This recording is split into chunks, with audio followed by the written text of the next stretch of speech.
the track is really sticky. So this side wants to stay nice and planted, this side wants to slide all over the place. It's really different.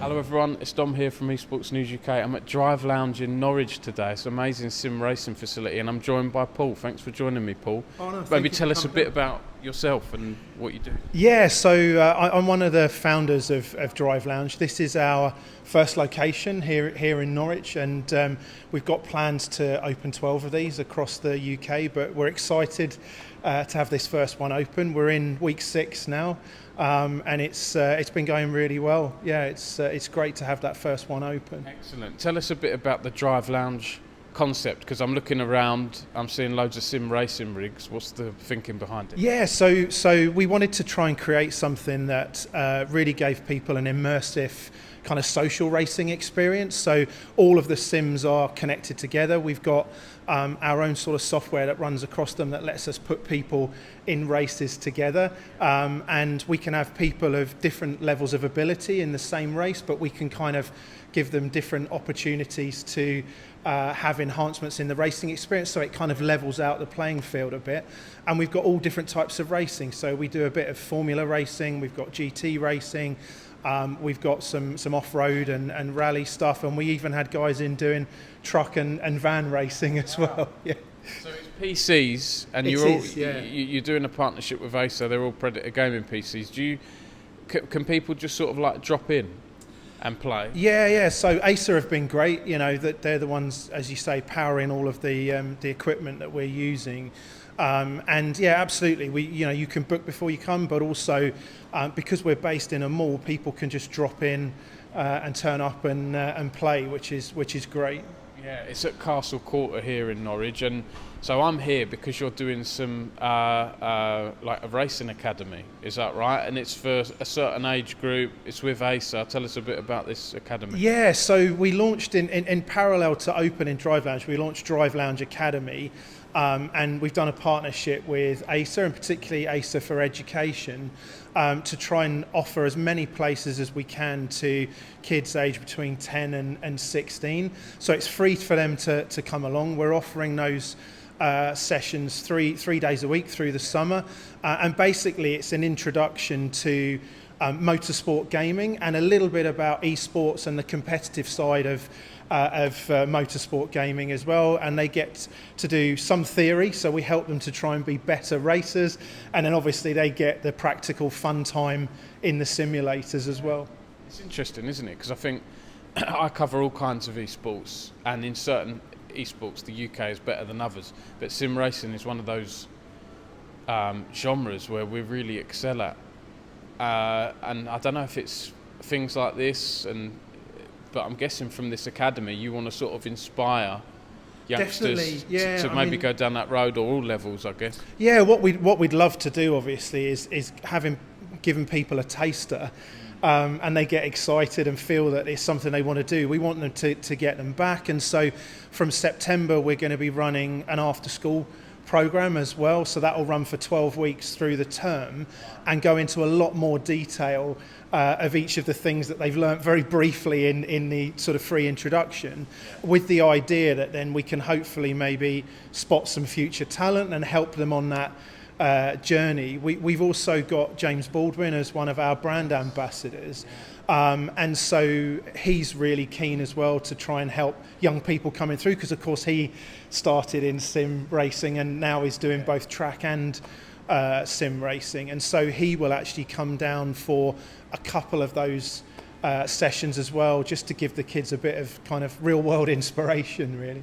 Yeah, that's brilliant. And Paul, you mentioned plans to open more of these lounges. Tell us a bit about what's next, what your plans are. Yeah, so we've got a plan to try and open 12. That's our ambition. We're working on the next sites now. We've got a couple of locations in mind up in the north of England, and we're pretty close to sort of getting those signed off, and as soon as we do, obviously we'll make the announcement. But then the idea is we want to try and accelerate that through next year, and we want those venues to be slightly bigger. They're going to have also a little bit of a food and drink offering as well alongside the sim racing, so that we can, people can spend a bit more time in the venue and enjoy a sort of longer racing experience. Yeah. I've just realised I like my puns. We've had some puns in this. I don't know, inadvertently, I've said the road ahead. You said accelerating. It's good. I like my puns. And also, like, you're in a shopping centre here. What kind of people do you get coming in? I'm guessing you get all kinds of people, families. Because for me, sim racing, you've got a certain type of people. You've got petrol heads, not necessarily gamers as well. Yeah, we've honestly had a real mixture, and the reason we've looked at these kind of city centre locations is partly so that it's easier for a wider sort of audience to be able to come and visit us. And definitely we've had more families in, which has been lovely, and definitely there's a bit of competition, particularly between dads and sons, although we've had mums racing their sons as well. So that's been great. But also we've started to get more regular sort of serious racers who come in, often on the evenings or across the weekends, trying to beat times, and we've run a few mini tournaments and things, and so it's been quite nice. And here in Norwich, we're quite close to the headquarters of Lotus as well, so we've actually had a few guys in from Lotus doing a bit of racing as well. So yeah. It's interesting you mentioned families, mums, dads, boys. Sim racing, I mean, in general, esports has a bit of a lack of women players, but sim racing, I think they tried to do a women's sim racing league a while ago, but there seems to be a lack of girls. I guess you don't have sort of many girls. That's a bit of a shame, isn't it? Yeah, I mean, definitely it has been a little bit more dominated by boys and men, but we have had girls in, and we've actually had some ladies come on their own, and there's been some real rivalry, particularly into family, where you've had brothers and sisters racing together, and I think we've even got a couple of shots on Instagram where we had sisters beating their brothers, so that was nice. There's a real desire, I think, to do well. And I think what's interesting is that the girls we have had in, they're very focused. As when you can see them thinking about how they can make faster lap times rather than necessarily sort of diving in and just driving. Yeah, absolutely. Great talking to you, Paul. Is there anything else you'd like to add? Anything I might have missed? I feel like we've covered most of the stuff. Yeah, no, I think we've covered sort of everything really. No, it's just great you could come down, and we're excited about the future growth really. Absolutely. Well, good luck, best of luck with everything with Drive Lounge, and I'm happy to cover it, if you're opening more venues across the UK. And I'm looking forward to seeing, obviously we've done this interview before, the Academy session, so I'm looking forward to seeing that and what you're doing with Acer. So yeah, thanks very much, Paul. Fantastic. And all the best. Thanks, Tom. Cheers. Thank you.